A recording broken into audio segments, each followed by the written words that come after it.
Good evening everyone. Welcome to my নিরুদ্দেশ যাত্রা YouTube channel, Facebook page.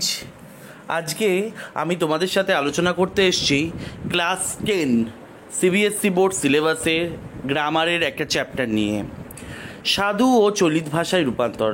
এই চ্যাপ্টারটা তোমাদের ক্লাস সিবিএসসি বোর্ডের সিলেবাসে রয়েছে। আজকে এই বিষয়টা নিয়ে আমি তোমাদের সাথে বিস্তারিত আলোচনা করব।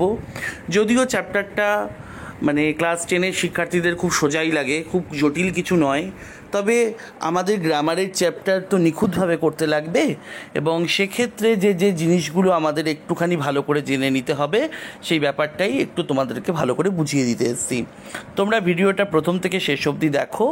এই ভিডিওটা দেখার পর সাধু ও চলিত ভাষার পরিবর্তন করতে আশা করি কোনো রকম কষ্ট হবে না, কারণ যে ইম্পর্টেন্ট জায়গাগুলোতে পরিবর্তন হয় এবং যে শব্দের পরিবর্তন হয় মেনলি আমি সেগুলো কিন্তু ভিডিওর মধ্যে ইনক্লুড করে দিয়েছি। তোমরা যদি দেখো বা আমার এই নোটসটার যদি তোমরা একটা স্ক্রিনশট নিয়ে নিতে পারো বা তোমরা যদি লিখে নিতে পারো, তোমাদের ক্ষেত্রে কিন্তু খুব বেটার হবে।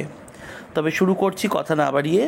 তবে শুরু করার আগে একটা কথা আরেকবার বলবো, যারা আমার নিরুদ্দেশ যাত্রা ইউটিউব চ্যানেলটাকে ফলো করো তারা প্লিজ তোমাদের বন্ধুদের সাথে চ্যানেলটাকে একটু শেয়ার করো, যাতে তোমাদের জন্য আরও ভালো ভালো ভিডিও আমি রেডি করতে পারি। সময়ের অভাবে যথেষ্ট পরিমাণের ভিডিও আমি দিতে পারছি না, তবে এবার থেকে আমি ভিডিও দেব। তোমরা একটুখানি ফলো করো আমার চ্যানেলটাকে, এবং তোমাদের কি বিষয়ে ভিডিও প্রয়োজন আছে, কি কোশ্চেন আনসারের কি ভিডিও দরকার আমাকে একটু জানাও। 9-10-এর সিবিএসসি বোর্ডের স্টুডেন্টরা অবশ্যই জানাবে, কমেন্ট বক্সে কমেন্ট করে জানাও। আমি তোমাদের মতো করে ভিডিও রেডি করে দেওয়ার চেষ্টা করব, ঠিক আছে? তাহলে এবারে আমি ক্লাসে চলে যাচ্ছি, একটু ভালো করে দেখো।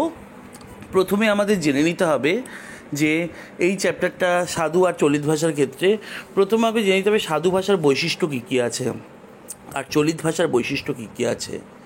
দেখো, সাধু ভাষায় সমাপিকা এবং অসমাপিকা এই দুই প্রকার ক্রিয়াপদেরই পূর্ণরূপ ব্যবহার করা হয়। অর্থাৎ ক্রিয়াপদের দুটো রূপ, একটা হচ্ছে সমাপিকা ক্রিয়া, একটা অসমাপিকা ক্রিয়া। আমরা জানি সমাপিকা ক্রিয়াটা কোনটা, যে ক্রিয়াটা বাক্যের অর্থকে সম্পূর্ণ করে তাকে সমাপিকা ক্রিয়া বলে, আর যে ক্রিয়াটা বাক্যের অর্থকে সম্পূর্ণ করতে পারে না তাকে অসমাপিকা ক্রিয়া বলে, ঠিক আছে? এদের পূর্ণরূপ ব্যবহৃত হয়। এছাড়াও অনেকগুলি সর্বনাম পদেরও পূর্ণরূপ ব্যবহার হয়, যেমন আসিতেছে, করিয়াছিলাম, দেখিয়াছি, বলিয়া থাকিব, শুনিতাম, ইহা, উহা, তাহারা, যাহারা ইত্যাদি। ঠিক আছে, বুঝতেই পারছি কোনগুলো ক্রিয়া আর কোনটা সর্বনাম। ইহা, উহা, তাহারা, যাহারা এগুলো সবই সর্বনাম, বুঝতেই পারছি। আচ্ছা, সাধু ভাষায় তৎসম শব্দের আধিক্য দেখা যায়। যেমন এবারে কথা হলো তৎসম শব্দের আধিক্য, যেমন দেখো গৃহ, ভবন, গগন, বাটি, তৃণ, ঘৃত, মৃগয়া, ঠিক আছে, যেগুলো সংস্কৃত থেকে এসছে, এইগুলোর আধিক্য একটুখানি বেশি দেখা যায়। নেক্সট পয়েন্ট, সাধু ভাষায় অনুসর্গগুলির পূর্ণরূপ দেখা যায় এবং কিছু তৎসম অনুসর্গ ব্যবহৃত হয়। হইতে, চাহিয়া, থাকিয়া, কর্তৃক এইগুলো কিন্তু সাধু ভাষায় আমরা দেখতে পারি, ঠিক আছে? হইতে, চাহিয়া, থাকিয়া, কর্তৃক এই শব্দগুলো সাধু ভাষায় কিন্তু আমরা দেখতে পাবো। সাধু ভাষায় অনেকটা সংস্কৃত ভাষার অনুসরণে গঠিত হওয়ার কারণে এই ভাষার ধ্বনিঝঙ্কার অপেক্ষাকৃত বেশি, অর্থাৎ গুরুগম্ভীর হয় সাধু ভাষাটা, যেহেতু সংস্কৃত ভাষার অনুকরণে সেটা হয়, আদলে যেটা তৈরি হয়েছে, ওই জন্য ধ্বনিঝঙ্কার অপেক্ষাকৃত বেশি। সন্ধিবদ্ধ ও সমাসবদ্ধ শব্দের ব্যবহার সাধু ভাষায় তুলনামূলকভাবে বেশি দেখা যায়। অবশ্যই আমরা দেখতে পাবো সন্ধিবদ্ধ পদ বা সমাসবদ্ধ পদের ব্যবহার বাক্যের মধ্যে বেশি দেখতে পাবো আমরা। সাধু ভাষায় সংস্কৃত সংখ্যাবাচক শব্দের কিছু ব্যবহার দেখা যায়, যেমন দ্বাদশ, চতুর্দশ, পঞ্চদশ ইত্যাদি। এগুলো সংখ্যাবাচক শব্দের ব্যবহার দেখা যায় সাধু ভাষায়, সংস্কৃত সংখ্যাবাচক শব্দ, ঠিক আছে? সাধু ভাষা মানুষের মুখে প্রচলিত ভাষার উপর নির্ভর করে গঠিত হয়নি, তাই এই ভাষা অপেক্ষাকৃত দুর্বোধ্য। অবশ্যই সাধু ভাষা দুর্বোধ্য, কারণ মানুষের মুখের প্রচলিত ভাষার উপর নির্ভর করে চলিত ভাষা গঠিত হয়েছে, সাধু ভাষা গঠিত হয়নি। সাধু ভাষা সাহিত্য তৈরির জন্য গঠিত হয়েছিল, তাই এই ভাষা হচ্ছে গিয়ে দুর্বোধ্য ভাষা। নেক্সট, এই চলে গেল আমাদের সাধু ভাষার বৈশিষ্ট্য। বিশেষ কিছুই নেই, শুধু এই পয়েন্টগুলো একটু মাথায় রেখে নেবে, আর কিছুই না। তাহলে প্রথম পয়েন্টে আমরা কি দেখতে পাচ্ছি? প্রথম পয়েন্টে আমরা ক্রিয়াপদের হিসেবে দেখতে পাচ্ছি সমাপিক অসমাপিক ক্রিয়া আর সর্বনাম পদ দেখতে পাচ্ছি। তারপরে আমরা তৎসম শব্দের আধিক্য দেখতে পাচ্ছি, তারপরে অনুসর্গের পূর্ণরূপ দেখতে পাচ্ছি, আর তারপরে আমরা দেখতে পাচ্ছি সংস্কৃত ভাষার অনুকরণে যেহেতু গঠিত হয় ধ্বনি সংখ্যার সব থেকে বেশি, আর সমাসবদ্ধ পদ সন্ধিবদ্ধ পদের ব্যবহার বেশি হয়, আর সংখ্যাবাচক শব্দ সংস্কৃত সংখ্যাবাচক শব্দের ব্যবহার সাধু ভাষায় বেশি লক্ষ্য করা যায়।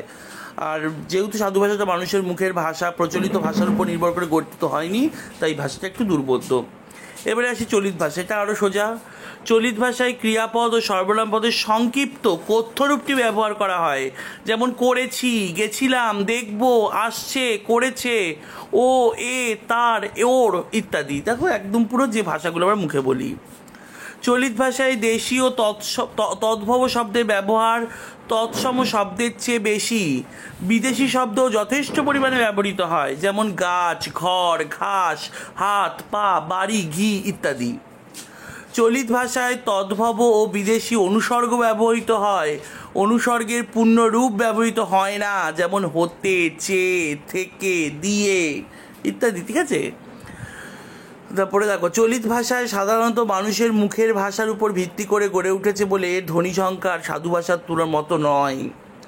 চলিত ভাষায় সমাসবদ্ধ ও সন্ধিবদ্ধ শব্দের ব্যবহার তুলনামূলকভাবে কম, ঠিক তার উল্টোটা, যেটা সাধু ভাষায় হচ্ছে ঠিক তার উল্টোটা। তবে একথা ঠিক যে চলিত গদ্যে সমাসবদ্ধ ও সন্ধিবদ্ধ শব্দের যথেষ্ট ব্যবহার থাকে, কিন্তু সাধু ভাষার মতো অত বেশি নয়। চলিত ভাষায় সংস্কৃত সংখ্যাবাচক শব্দের ব্যবহার সাধারণত হয় না। ঠিক আছে, চলিত ভাষার ভিত্তি হলো মানুষের মুখের ভাষা, তাই এই ভাষা অপেক্ষাকৃত সহজবোধ্য ভাষা। ঠিক আছে, আর এবারে তুমি চলে আসো, দেখো সাধু থেকে চলিতে রূপান্তরের নিয়ম। সাধু থেকে চলিতে রূপান্তরের জন্য মূলত ক্রিয়াপদ, অনুসর্গ ও সর্বনাম পদের রূপ বদলে নিতে হয়। কি কি আমাদের চেঞ্জ করতে হবে বাক্যের মধ্যে? আমি বাক্যের মধ্যে খুঁজে বার করব ক্রিয়া, অনুসর্গ, সর্বনাম পদ, এই তিনটে জিনিস আমি বার করব। ক্রিয়ার মধ্যে কোনটা সমাপিকা অসমাপিকা ক্রিয়া দেখে নেব, যৌগিক ক্রিয়াও একটু দেখে নেব, আর অনুসর্গ দেখব, সর্বনাম পদ দেখব। এই জিনিসগুলোকে কিন্তু আমি চেঞ্জ করব। এরকম কিছু শব্দের তালিকা নিচে দেওয়া হচ্ছে, দেখো বাঁদিকে সাধু ভাষা, ডান দিকে চলিত ভাষা লিখে দেওয়া হচ্ছে কি কি মেনলি চেঞ্জ হয়। ইম্পর্টেন্ট চেঞ্জগুলোই আমি শুধু এখানে দিয়েছি। ঠিক আছে, যেগুলো চেঞ্জ হবে এই তালিকাটা কিন্তু একটু মনে রাখবে। এই তালিকাটা মনে রাখলে কিন্তু তোমার অনেক ইজি হয়ে যাবে, দেখেই তুমি চট করে চেঞ্জ করে ফেলতে পারবে। কি আছে? অতঃপর, এরপর। অদ্য থেকে চলিত ভাষায় কী হবে? আজ। অপেক্ষা সাধু ভাষায় হয় অনুসর্গ, এটা একটা, চলিত ভাষায় হয় চেয়ে। আগমন করিতেছেন থেকে আসছেন, আগমন করিয়াছি থেকে এসেছি। আজ্ঞাক্রমে থেকে আদেশ অনুসারে। ইতস্তত, ইতিউতি বা এদিক। করিতে কী হবে? করতে। করিতেছি, করছি। করিতেছিল, করছিল। করিতেছিলাম, করছিলাম। করিতেছিলে, করছিলে। করিব, করব। করিয়া, করে। করিয়া থাকিব, করে থাকব। করিয়াছি, করেছি। করিয়াছিলাম, করেছিলাম। করিয়াছে, করছে, করেছে। করিও, করো।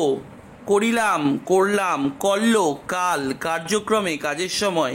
এই করা থেকেই কিন্তু কত কিছু রয়েছে। এই ভাষা মানে এগুলো কিন্তু একটু মাথার মধ্যে রাখবে, তাহলে কিন্তু আর কোনো সমস্যা নেই। কার্যকালে, কাজের সময়। গ্রহণপূর্বক, গ্রহণ করে বা নিয়ে। তথাপি, তবুও। আবার একটা তথাপি হচ্ছে তা সত্ত্বেও, দুটোই হয়। ঠিক আছে, তথায়, সেখানে। তদনুসারে, সেই মতো। তদীয়, তার। তাহাদিগকে, তাদেরকে। তাহাদিগের, তাদের। থাকিতে, থাকতে, থাকতে।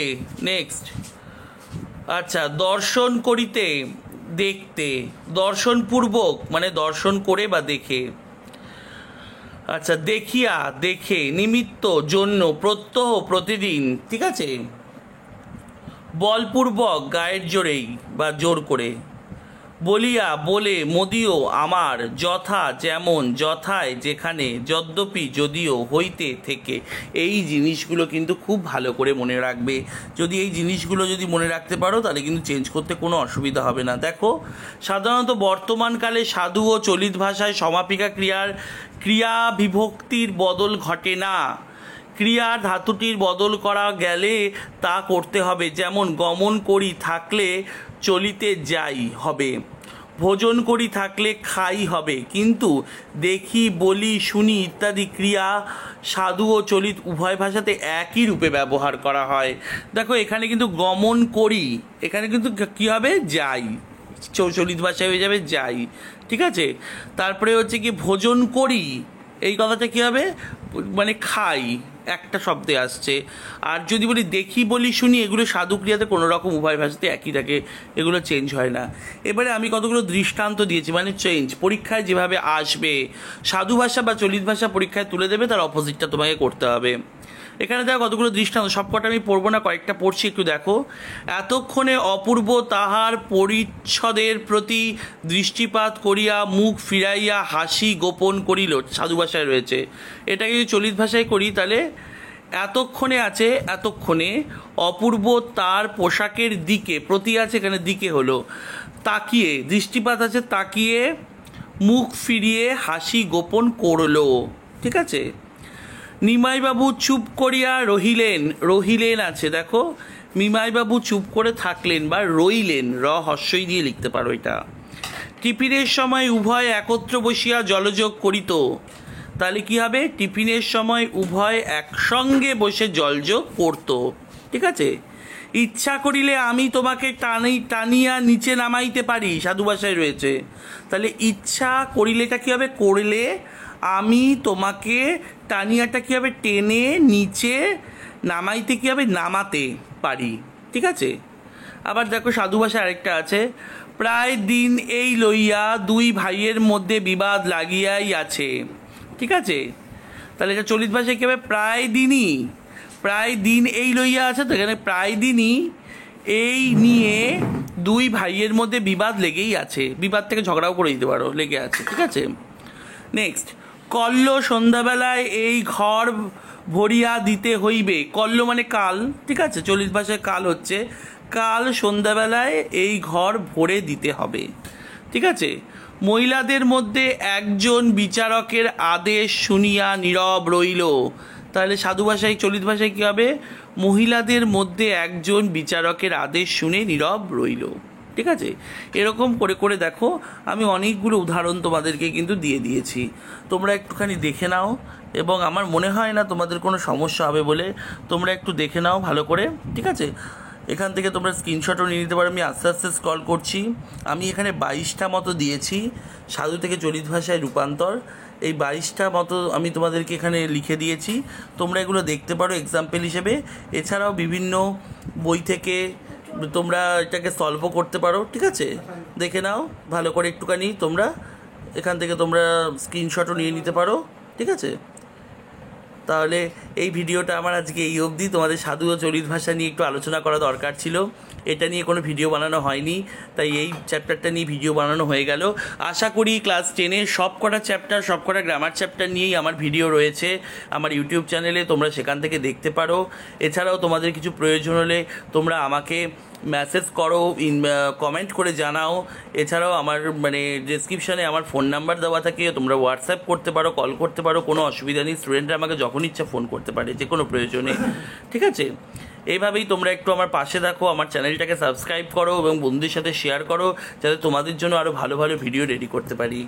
আজকে এই অবধি, সবাই ভালো থেকো, সুস্থ থেকো, সাবধান থেকো, চলো বাই।